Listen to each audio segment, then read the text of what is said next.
Besoin de feedback rapide sur une nouvelle feature? De comprendre certains déclencheurs d'action concrets dans votre produit? La méthode des cold calls est faite pour vous. Bienvenue dans ce petit guide du X-Research. Parlons.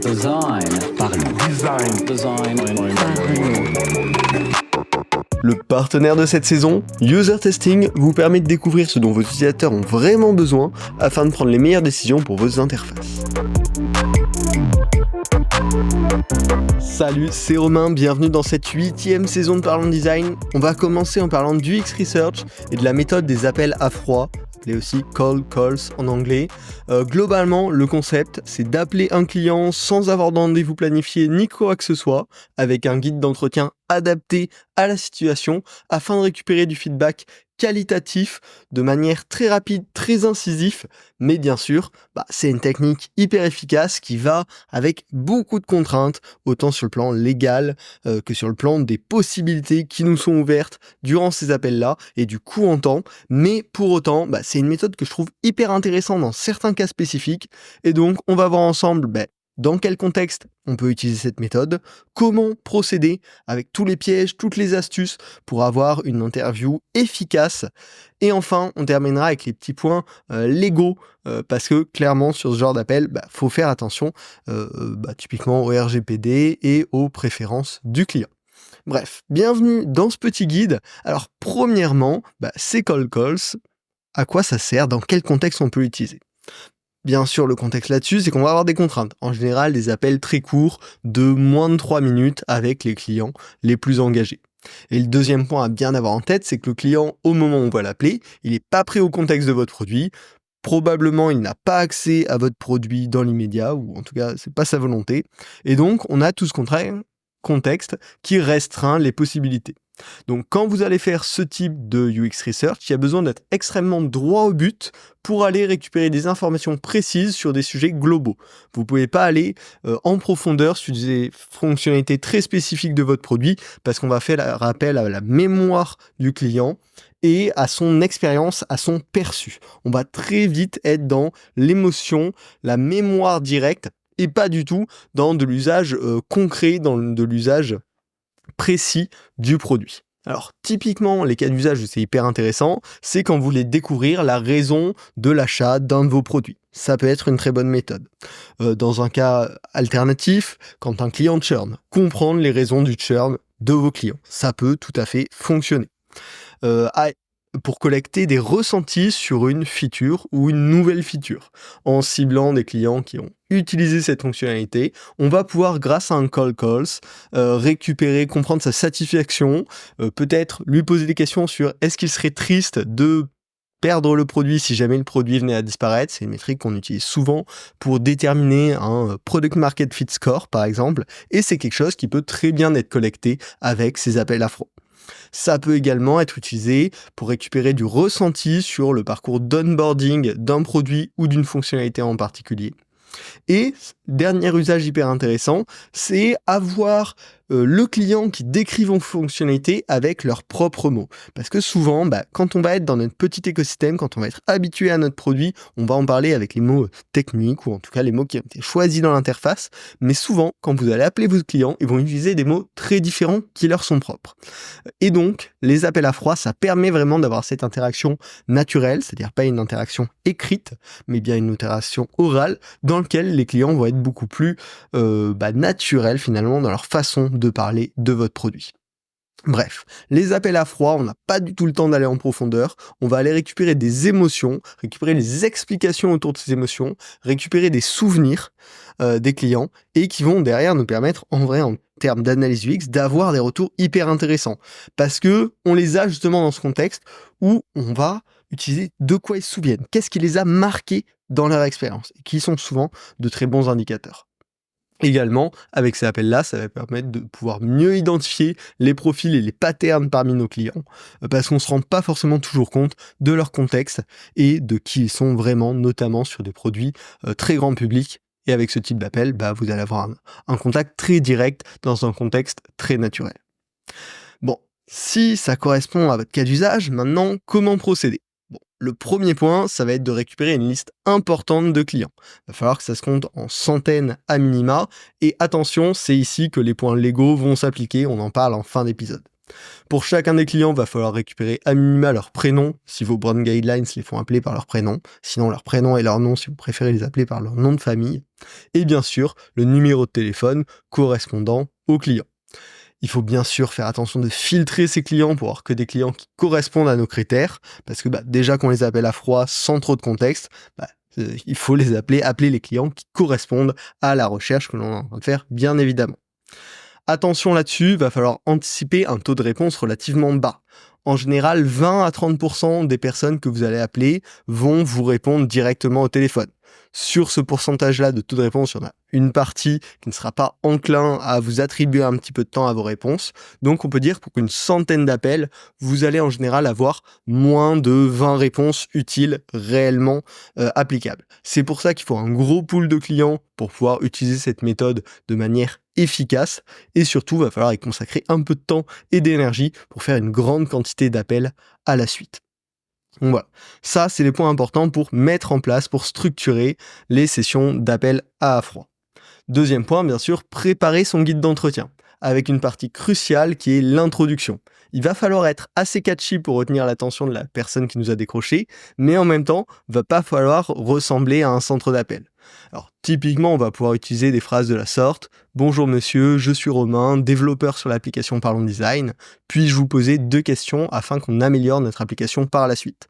L'idée, c'est d'avoir l'attention du client. Les quelques conseils qui ont bien marché dans mes expériences passées, premièrement, c'est de se différencier d'un centre d'appel.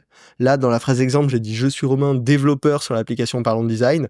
Développeur est peut-être pas le terme approprié, mais c'est souvent un terme qui va être assimilé quand même à quelque chose de très près du produit, très près de l'application ou du service web par les clients, même pas du tout technique. Et donc, c'est quelque chose qui va leur parler et se faire dire « Ah, ok, je suis pas face à un centre d'appel qui m'appelle pour me vendre quelque chose ». Donc, trouver le bon vocabulaire qui correspond à vos clients, va falloir faire de l'itération, mais n'hésitez pas à trouver les bons mots pour que ce soit compris par vos clients en face, même si c'est un vocabulaire qui est complètement inexact. Je suis plutôt designer que développeur, mais souvent le mot designer est moins bien compris, en tout cas d'après mon expérience. Deuxième point, afficher l'objectif de manière claire et transparente. Dans ce cas-là, améliorer l'application, améliorer le service est un objectif pour vous, mais également pour le client. Donc souvent, ça va donner une bonne justification. Et donc ça, c'est également important. Vous allez demander donc l'avis au client. Est-ce que vous avez un peu de temps? Est-ce que je peux vous poser des petites questions, etc. Et justifiez-le toujours derrière, même si c'est avec une justification assez faible, parce que ça a tendance à augmenter le taux d'acceptation en face. Petit point information, dans 90% des cas, les gens que vous allez appeler vont être hyper cool, hyper agréables. Il y aura toujours un 10% qui va répondre de manière désagréable à ça. Donc, à vous de gérer ça au mieux pour pas trop le subir et pour permettre à ces clients-là de pas le vivre trop mal non plus en face. Bien sûr, le dernier petit conseil sur l'introduction, c'est d'itérer et de faire du test sur notre script au fur et à mesure des appels pour augmenter le taux de réponse et le taux de satisfaction des clients en face. Ensuite, on va pouvoir rentrer dans le cœur de l'interview avec des appels à froid, c'est les questions. Là, ce que je vous recommande, c'est de ne pas dépasser 3 questions courtes avec un but précis, parce que l'échange va durer quelques minutes au maximum et donc vous n'allez pas pouvoir rentrer en profondeur. Faites attention de décorréler ces questions-là de l'usage direct du produit. Vous n'allez pas faire ouvrir à votre client l'application ou le site web en direct pendant que vous lui parlez au téléphone. Ça va prendre trop de temps et ça va le sortir de son contexte. Donc, il faut des questions qui n'aient pas besoin de ça. Également, faites attention de baser ces questions-là sur des événements récents qui datent d'1 semaine au maximum, parce que sinon la réponse va être très très très biaisée par la mémoire. Et une astuce qui fonctionne très bien, c'est de demander à votre client de raconter l'histoire de comment ça s'est passé. C'est efficace parce que ça va ramener sur des souvenirs plus concrets, plus étape par étape, et c'est là où vous allez pouvoir avoir la perception du client de manière assez fidèle à ce qu'il a marqué et donc ce qui était important durant son expérience. C'est là aussi où il va pouvoir se remémorer les problèmes qu'il a rencontrés, les doutes qu'il a rencontrés et pouvoir vous les raconter. Donc, demander de raconter une histoire marche très bien dans ce contexte.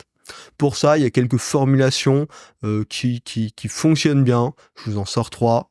Pouvez-vous me raconter comment vous avez découvert telle fonctionnalité? Qu'est-ce qui vous a décidé à acheter telle option? Ou, après achat du premium, quelle fonctionnalité avez-vous essayé?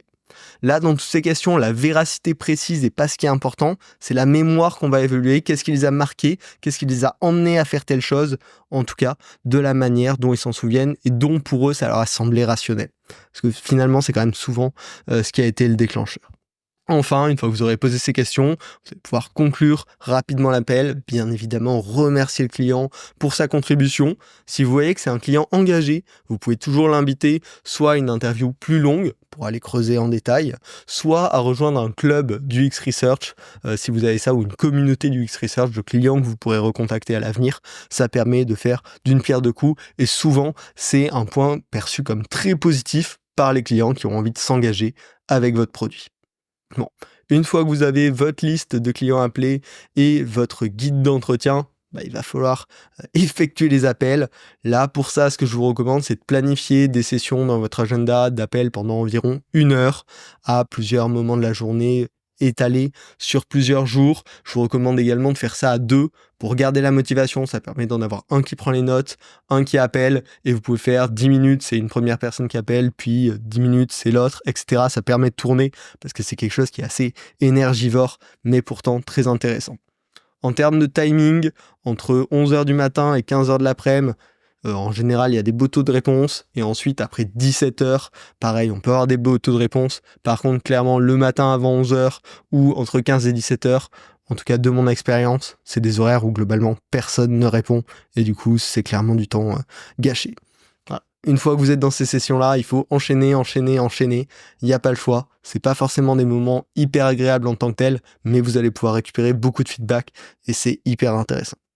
Une fois que vous avez collecté tout ça, bien évidemment, il va falloir passer par une étape d'analyse et en fonction de la quantité que vous allez voir, vous pourrez aller de manière quantitative et qualitative en parallèle. Ça peut être hyper intéressant. Et bien évidemment, si vous avez un programme de reward client pour les clients qui participent à vos user interviews, offrez-leur une reward.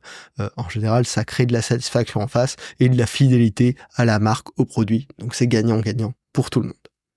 Voilà pour le guide. Petit warning, on en a parlé à plusieurs reprises, les contraintes légales, attention à ne pas faire forcément des choses illégales pour lesquelles vos clients pourraient être vraiment énervés. Le premier point à noter, c'est le droit d'accès à la donnée client selon le RGPD. Donc forcément à respecter, typiquement avec vos solutions d'analytics, normalement elles sont anonymisées et ne permettent pas de remonter directement jusqu'à vos clients. Donc évitez d'utiliser ces données si jamais elles ne sont pas bien anonymisées pour remonter vers ces clients-là. Ce que vous pouvez souvent beaucoup plus utiliser, c'est typiquement les achats effectués par vos clients, qui souvent, eux, ne sont pas anonymes. Et selon vos conditions de vente, vous pouvez avoir le droit de les contacter. Donc, à bien vérifier avec votre équipe légale. Ou si vous avez mis en place des formulaires de feedback, collectant le mail ou le téléphone ou l'ID du client en question, là aussi, vous pouvez, notamment avec une checkbox, faire donner à vos clients l'autorisation directe de les appeler pour pouvoir les appeler en toute légitimité.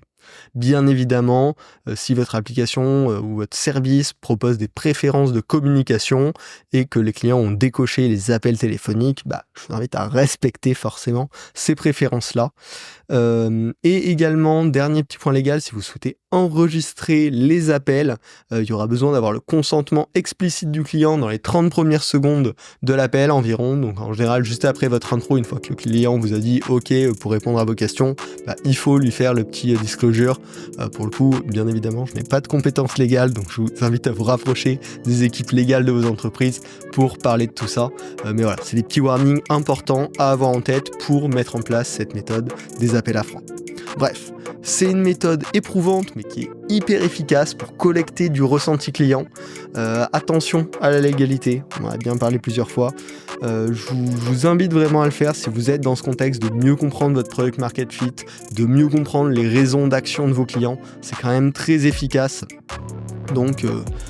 J'espère que ce guide vous aura aidé. On lance une nouvelle saison de Parlons Design. À la fin de cette 8e saison, on devrait arriver aux 400 épisodes. On va en faire 52 plus pour cette saison. Donc abonnez-vous pour ne pas rater tout ça. Et puis on se retrouve la semaine prochaine pour un nouvel épisode. Salut. Parlons design. Parlons design. Design. Parlons design.